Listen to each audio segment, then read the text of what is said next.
오늘은 마태복음 23장 23절에서 24절을 보겠습니다. 11조의 의미.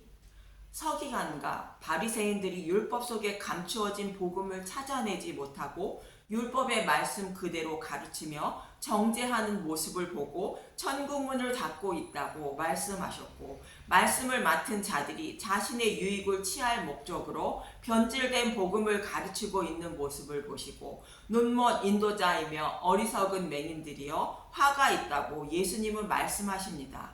그래서 이 세상의 것으로는 우리의 눈과 귀와 입을 만족시키지 못하여 헛되고 헛되다는 전도서의 말씀을 전해드렸고, 돈을 사랑하기 위하여 예수님의 이름을 부르지 말라는 디도서의 말씀을 전해드렸습니다. 사람은 오직 영원을 사모하는 마음으로 지음을 받았으므로 복음의 말씀을 마음속에 가득 채울 때에 만족하게 되어 즐거워하며 기뻐할 수 있다고 하박국의 말씀을 전해드렸습니다. 저와 여러분들이 사랑해야 할 것은 오직 복음의 말씀임을 말하고 있는 것입니다. 이 말씀에 이어서 오늘 본문의 말씀은 11절을 드리라는 말씀을 하신 의미를 모르고 있는 서기관과 바리새인들에게 화가 있다고 예수님은 말씀하십니다. 그래서 오늘은 성경이 말하는 11절의 의미에 대하여 본문의 말씀으로 설명드리고, 다음 시간에는 아브라함이 드린 11조에 대하여 말씀드릴 것입니다. 먼저 본문 23절에서 24절을 봅니다. 마태복음 23장 23절. 화 있을진저 외식하는 서기관들과 바리새인들이여, 너희가 박하와 회당과 근처에 11조는 드리되 율법에 더 중한 바 정의와 긍휼과 믿음은 버렸도다. 그러나 이것도 행하고 저것도 버리지 말아야 할지니라. 마태복음 23장 24절. 맹인된 인도자여 하루살이는 걸러내고 낙타는 삼키는도다. 서기관과 바리새인들은 율법에 기록된 말씀대로 아주 작은 것까지 11조를 계산하여 정확히 드렸다는 말씀인 것입니다. 율법을 더 중요하게 생각하여 하루살이는 걸러내고 낙타는 삼켰다고 말합니다. 이처럼 이들이 11조를 드리는 모습이 음식을 먹을 때에 죽어있는 하루살이를 먹게 되면 죽음과 접촉하게 되어 부정하게 되므로 부정한 자가 되지 않기 위하여 하루살이는 걸러내고 먹는 모습과 같다는 것으로, 그것이 오히려 더 큰 부정을 낳는 낙타를 먹는 모습이라는 것입니다. 이 말씀은 하나님이 11조를 드리라 말씀하신 의미를 모르고 소득의 11조만 드리면 되는 줄 알고 있으므로 더 큰 죄를 범하고 있다는 말씀으로, 11조를 드리라는 의미를 알려 하지 않고 율법을 지키는 것이 더 중요하게 생각되어 11조를 정확히 드리고 있다는 말씀으로 정의와 긍휼과 믿음을 버렸다고 말씀하시는 것입니다. 그럼 먼저 정의와 긍휼과 믿음은 무엇일까? 먼저 정의는 하나님이 저와 여러분에게 의로운 일을 행하여 주신 것을 말하는 것으로, 예수님이 십자가에서 우리의 죄를 대속해 주신 십자가의 의를 말합니다. 하나님은 왜 이런 일을 해 주셨는가 하면 저와 여러분을 불쌍히 여겨 주셔서 구원해 주시기 위하여 자신의 아들을 십자가에 내어 주셨다는 말씀이 긍휼인 것이며, 이러한 일을 행하여 주셔서 우리를 구원해 주실 것을 믿고 살아야 한다는 의미로 율법의 11조를 드려야 한다고 말씀하셨다는 것입니다. 정리를 하면 하나님이 저와 여러분을 사랑하심으로 불쌍히 여겨주셔서 예수님을 십자가에 내어주셔서 우리의 죄를 대속해 주시어 우리를 구원해 주신다는 것을 믿어야 한다는 말씀이 정의와 긍휼과 믿음이라 말씀인데, 이것을 버렸다는 말씀인 것입니다. 이 말씀이 아브라함과 이삭과 야곱에게 하신 메시아 언약이었던 것입니다. 이 약속의 말씀을 믿고 잊지 말고 살아야 한다는 의미로 소득의 11조를 드려야 한다고 말씀하셨다는 뜻입니다. 그런데 이러한 하나님의 뜻을 모르고 율법에 기록된 말씀대로 11조만 드리고 있으니 하루살이는 걸러내는 모습인 것이며, 말씀을 맡은 자들이 하나님의 뜻인 복음을 전하지 못하므로 많은 백성들을 지옥으로 끌고 가는 것이 되므로 낙타를 삼키는 모습과 같은 것이 되어 화를 면하지 못한다는 말씀인 것입니다. 이처럼 율법에 기록된 11조는 우리의 죄를 대속해 주신 예수님을 말하며 저와 여러분이 예수님을 믿음으로 여호와께 11조를 드리는 것이 되는 것입니다. 그러면 율법에 기록된 말씀대로 11조를 드리고 있는 서기관과 바리새인들에게 정의와 긍휼과 믿음은 버렸다고 말씀하신 이유는 무엇일까? 말씀을 맡은 지도자들이 율법을 연구하여 율법 속에 감추어진 정의와 긍휼인 복음의 말씀을 찾아내어 전하는 임무를 가진 자들이며 듣는 자들은 복음의 말씀을 들어야 믿음에 이를 수 있는 것입니다. 로마서 10장 17절 그러므로 믿음은 들음에서 나며 들음은 그리스도의 말씀으로 말미암았느니라.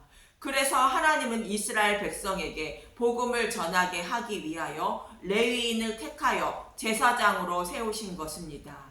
민수기 3장 11절에서 13절을 보겠습니다. 민수기 3장 11절 여호와께서 모세에게 말씀하여 이르시되 민수기 3장 12절 보라 내가 이스라엘 자손 중에서 레위인을 택하여 이스라엘 자손 중에 태를 열어 태어난 모든 자를 대신하게 하였은즉 레위인은 내 것이라. 민수기 3장 13절 처음 태어난 자는 다 내 것임은 내가 애굽 땅에서 그 처음 태어난 자를 다 죽이던 날에 이스라엘의 처음 태어난 자는 사람이나 짐승을 다 거룩하게 구별하였음이니 그것은 내 것이 될 것임이니라. 나는 여호와이니라. 유월절 양의 죽음으로 태에서 처음 태어난 자의 생명을 살려주셨으므로 레위인은 내 것이라 말씀하십니다. 태에서 처음 태어난 자는 장자를 말하는데 장자는 가족을 대표하는 자로 장자의 죽음은 가족 모두의 죽음을 말하고 장자의 생명을 살리는 것은 가족 모두의 생명을 살리는 것을 의미합니다. 이렇게 말씀하고 있는 것은 예수님이 하나님의 백성의 장자이며 대표임을 강조하고 있는 말씀인 것입니다.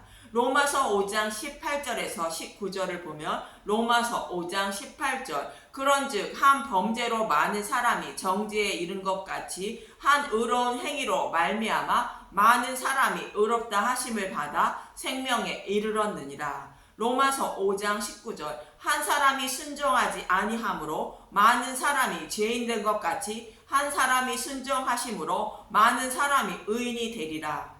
아담 한 사람의 죄로 인하여 모든 인류가 죄인이 되었고 예수님 한 분의 대속으로 말미암아 하나님 백성 모두가 의롭게 되었다는 말씀을 하시는 것으로 대표성을 강조하는 말씀인 것입니다. 이 말씀은 하나님 백성의 장자이신 예수님이 그들을 대신하여 심판을 받으심으로 곧 유월절 양이 되심으로 하나님 백성 모두의 생명을 살리셨음을 말하는 것으로 예수님이 하나님 백성의 장자임을 말씀하고 있는 것입니다.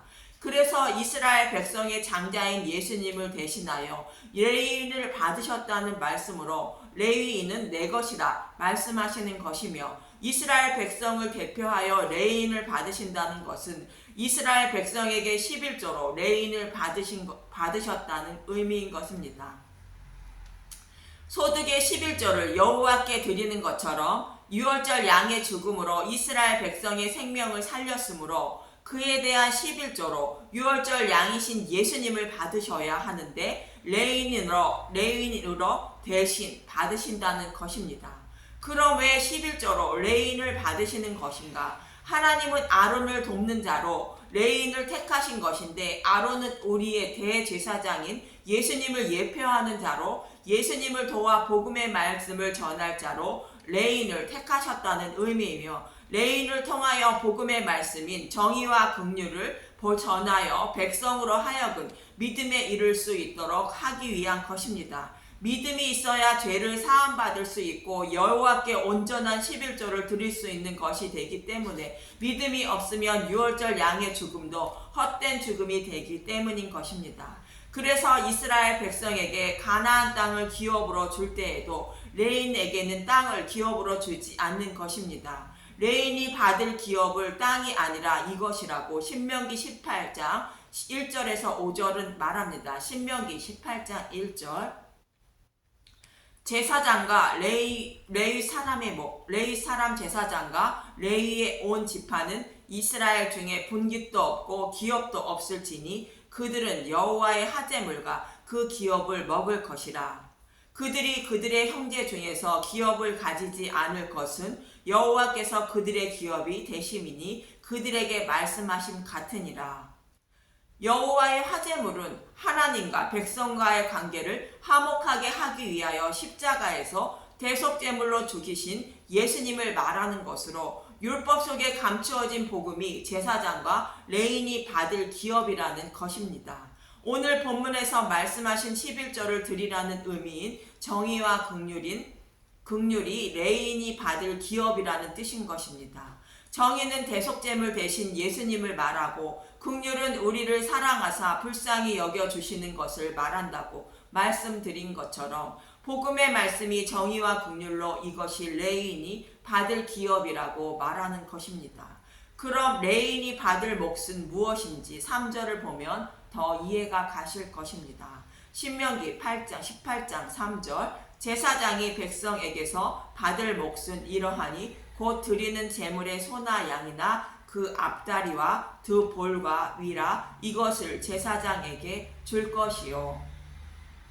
그들이 드리는 소나 양은 번제단에 드리는 제물을 말하는 것으로 대속 제물로 죽으신 예수님을 말하는 것임을 잘 아실 것입니다.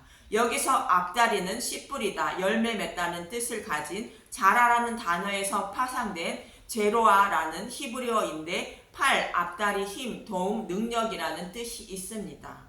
그래서 앞다리는 자신의 백성에게 믿음의 열매를 맺게 하여 구원해 주시기 위하여 섬겨주신 예수님의 모습을 말하는 것으로 말씀을 맡은 레위는 예수님이 섬겨주신 은혜를 알고 백성을 섬겨주어야 한다는 의미인 것입니다.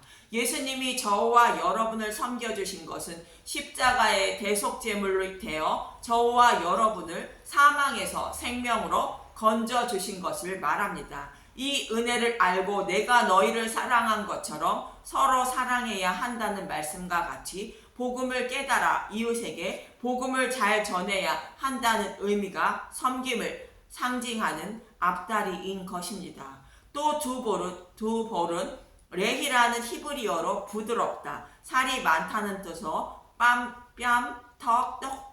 턱뼈의 뜻이 있습니다. 그래서 두 볼의 의미는 어머니가 사랑하는 자에게 볼을 부비는 모습으로 사랑으로 대한다는 의미로 차별을 두지 않으시고 원수도 사랑하시는 예수님의 모습을 말합니다. 예수님은 사람들의 생각과 달리 세리와 죄인들과 원수들까지 모두 사랑으로 대해 주셨다는 것입니다. 이와 같이 복음을 전하는 자들은 차별을 두지 말고 누구에게나 공정하게 원수도 사랑하는 마음으로 대하여 주며 차별 없이 복음을 전해 주어야 한다는 말씀의 모형과 그림자가 앞다리와 두 볼인 것입니다. 골로새서 1장 21절에서 22절을 보면 골로새서 1장 21절 전에 악한 행실로 멀리 떠나 마음으로 원수가 되었던 너희를 골로새서 1장 22절 이제는 그의 육체의 죽음으로 말미암아 화목하게 하사 너희를 거룩하고 흠없고 책망할 것이 없는 자로 그 앞에 세우고자 하셨으니 우리의 죄로 인하여 하나님과 원수가 되었는데 예수님이 대속제물이 되어 우리의 죄를 대속해 주심으로 하나님과 화목하게 해 주셨다는 것입니다. 이것이 화목제물 대신 예수님의 앞다리와 두 볼로 원수인 저와 여러분을 사랑하셔서 죄를 대속해 주시고 생명을 살려주신 것으로 저와 여러분을 섬겨주신 것입니다. 이 은혜와 사랑을 제사장들은 깨달아 백성에게 전해 주어야 한다는 말씀인 것입니다. 그리고 위는 케바라는 히브리어로 반추동물의 네 번째 텅 빈 위의 뜻인 것입니다. 반추동물은 새김질하는 동물로 위가 4개의 방으로 되어 있어 1번 방의 위는 풀을 뜯어먹고 저장하고 입으로 넘겨 새김질을 몇 번을 반복하여 먹이를 잘게 씹어 2번 방과 3번 방으로 넘겨 최종적으로 소화 액으로 소화를 시키는 4번째 위에서 소화를 하게 됩니다. 이러한 과정을 거쳐 반추동물이 소화를 하여 피가 되고 살이 되게 하여 생명을 유지하게 하는 것처럼 제사장은 성경의 말씀을 먹고 하나님의 뜻을 정확히 깨달을 수 있도록 책임지는 묵상을 반복하여 진리의 말씀을 반드시 깨달아야 한다는 의미이며, 예수님이 우리를 자신의 목숨을 바치면서까지 섬겨주신 복음의 말씀을 원수에게도 차별 없이 전해주어 생명으로 인도해야 한다는 것입니다. 그래서 제사장은 제물의 소나 양이나 그 앞다리와 그 두 볼과 위를 가져야 한다고 말씀하고 있는 것입니다. 그런데 오는 본문의 말씀에 11조를 드려야 한다고 말씀하신 의미인 정의와 긍휼과 믿음을 버린 것은 말씀을 맡은 자들이 제물의 소나 양이나 그 앞다리와 두 볼과 위를 가지지 못했다는 말씀인 것입니다. 11조의 의미인 복음을 깨닫지 못하고 모형과 그림자에 불과한 율법을 지키느라 자신도 천국에 들어가지 못하고 들어가려 하는 자들고 막고 있다는 말씀으로 하루살이는 걸러내고 낙타를 삼키고 있다는 말씀인 것입니다. 그렇다면 예수님의 죽으심을 상징하는 제물의 앞다리와 두 볼과 위만 레위인과 제사장이 가지는 것이 아니라 그들이 가져야 할 것이 있다는 것입니다. 신명기 18장 4절, 또 내가 처음 거둔 고식과 포도주와 기름과 내가 처음 깎은 양털을 내가 그에게 줄 것이니, 모두 다 처음으로 거두고 깎은 것들을 제사장이 백성에게 받아야 한다는 것으로 처음 거둔 것은 예수님이 죽으시고 부활하신 것을 말합니다. 이것을 제사장들은 알아야 한다는 것으로 첫 열매 되신 예수님의 부활과 같이 두 번째 사망에서 생명으로 부활할 것을 제사장은 알고 백성에게 부활을 전해야 한다는 의미인 것입니다. 사도 바울은 예수님의 부활을 첫 열매가 되셨다고 말합니다.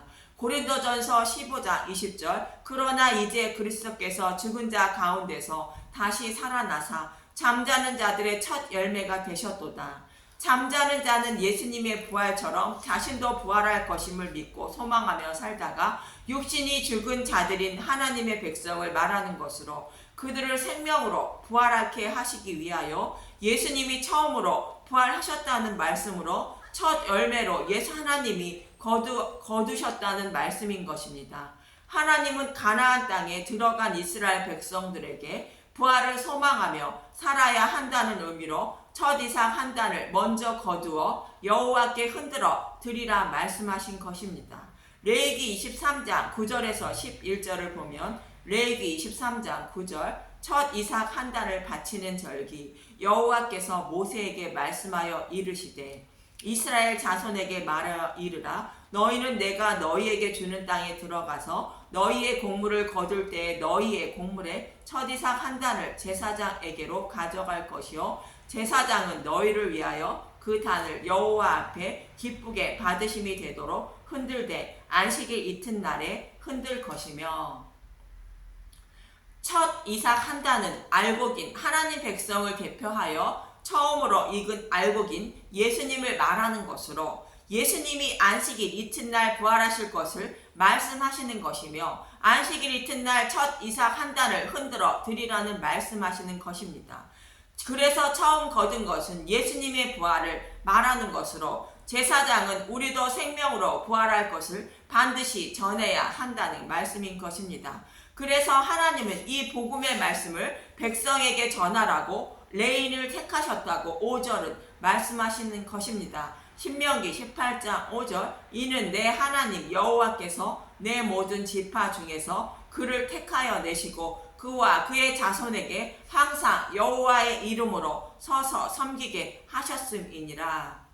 하나님이 레위인을 택하시고 여호와의 기업으로 삼으신 것은 율법을 통하여 복음의 말씀을 깨달아 백성에게 전하여 믿음에 이르게 하여 구원해 주시기 위한 것이었습니다. 그런데 서기관과 바리새인들은 율법만 지키려고 11조만 드리고 있다는 것으로 복음을 깨닫지 못함으로 백성들까지 사망으로 인도하고 있다고, 하루살이는 걸러내고 낙타는 삼킨다고 말씀하시는 것입니다. 이처럼 율법의 말씀대로 소득의 11조만 정확히 드리고 있는 서기관과 바리새인들에게 11조의 의미인 정의와 긍휼과 믿음은 버렸다고 말씀하시는 것으로 율법을 범하지 않기 위하여 율법 속에 감추어진 복음을 버리고 말씀을 가르치고 있다고 책망하시는 것입니다. 이렇게 성경이 말하는 11조는 하나님 백성의 대표이며 장자이신 예수님을 상징하는 말씀인 것입니다. 복음의 말씀을 말하는 것이며 우리가 여호와께 참된 11조를 드리는 것은 예수님을 믿는 것이며 여호와 하나님께 참된 11조를 드리는 것이 되는 것입니다. 그럼 11조가 예수님을 믿는 것이라면 소득의 11조는 드리지 않아도 되는 것인가? 느헤미야 13장 6절에서 10절을 봅니다. 느헤미야 13장 6절 그때에는 내가 예루살렘에 있지 아니하였느니라. 바벨론 왕이 아닥사스다 32년에 내가 왕에게 나아갔다가 며칠 후에 왕에게 말미를 청하고 느헤미야 13장 7절 예루살렘에 이르서야 엘리야십이 도비야를 위하여 하나님의 전뜰에 방을 만든 악한 일을 안지라. 느헤미야 13장 8절 내가 심히 근심하여 도비야의 세간을 그 방 밖으로 다 내어 던지고 느헤미야 13장 9절 명령하여 그 방을 정결하게 하여 하나님의 전에 그릇과 소재물의 유황을 다시 그리로 들여놓았느니라. 느헤미야 13장 10절 내가 또 알아본즉 레위 사람들이 받을 몫을 주지 아니하였으므로 그 직무를 행하는 레위 사람들과 노래하는 자들이 각각 자기 밭으로 도망하였기로.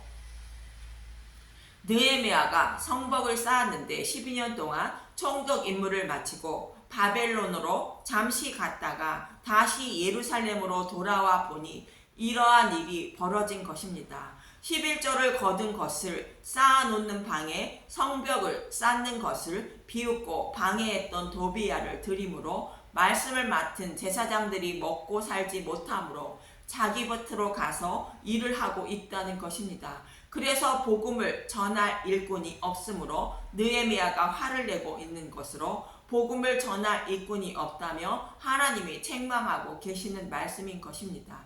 그래서 11조인 연보는 구원받은 사람이 아직 구원받지 못한 하나님 백성을 위하여 복음을 전하고 있는 지도자들의 선교비와 생활비를 위하여 드려야 하는 것입니다. 말씀 전도자들이 복음을 전하지 못하면 하나님 나라를 완성하지 못하는 것이 되는 것입니다. 그래서 예수님은 본문 23절에 이것도 행하고 저것도 버리지 말아야 할지니라 라고 말씀하시는 것입니다. 그리고 서기관과 바리새인들처럼 율법을 지키기 위하여 소득의 11조를 드리는 것은 하나님이 받지 않으심을 예수님은 말씀하고 있는 것임을 알 수 있는 것이며 복음을 깨달은 자들이 아직 구원받지 못한 영혼을 살리기 위하여 일하고 있는 말씀 전도자들을 위하여 11조를 상징하는 연보를 감사 헌금을 하는 것입니다.